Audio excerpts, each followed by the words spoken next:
Om Swastiastu.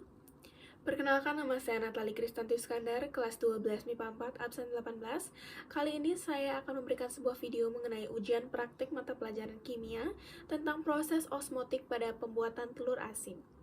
Tujuan dari kegiatan ini yang pertama adalah 1. Untuk mengetahui cara pembuatan telur asin.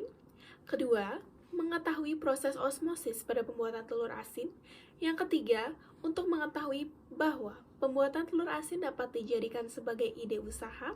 Yang keempat adalah untuk mengetahui takaran yang tepat untuk membuat telur asin. Dan yang terakhir adalah untuk mengetahui perubahan apa saja yang terjadi selama pembuatan telur asin tersebut. Sebelum kita berlanjut kepada cara kerja, ada baiknya kita mengetahui alat dan bahan. Alat yang harus kita persiapkan yang pertama adalah wadah sesuai keperluan. Yang kedua adalah gelas takar untuk air. Yang ketiga adalah pengaduk. Ini bisa digunakan dengan tangan.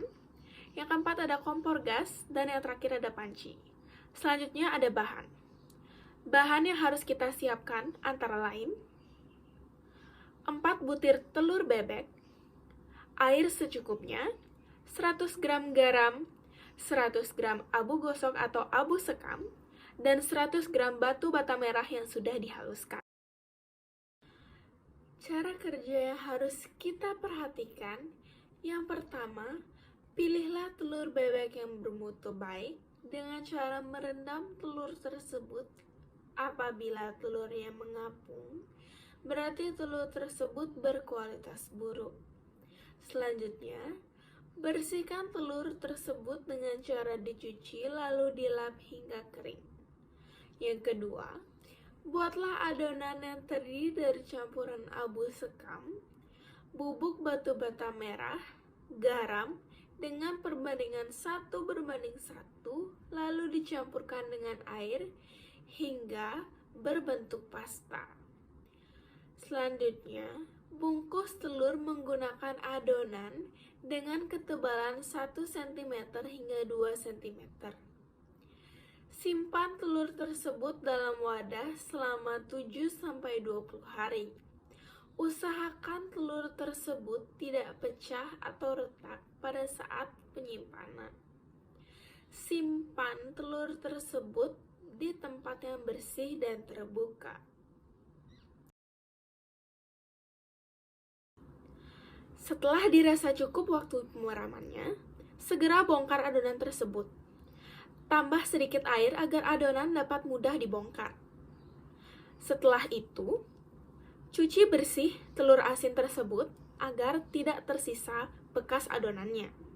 Selanjutnya, rebus telur asin tersebut dan setelah selesai atau matang, telur asin tersebut siap dikonsumsi. Pada pembuatan telur asin terdapat proses osmosis, yaitu perpindahan pelarut melalui membran selektif permeabel dari konsentrasi pelarut yang tinggi menuju konsentrasi pelarut yang lebih rendah.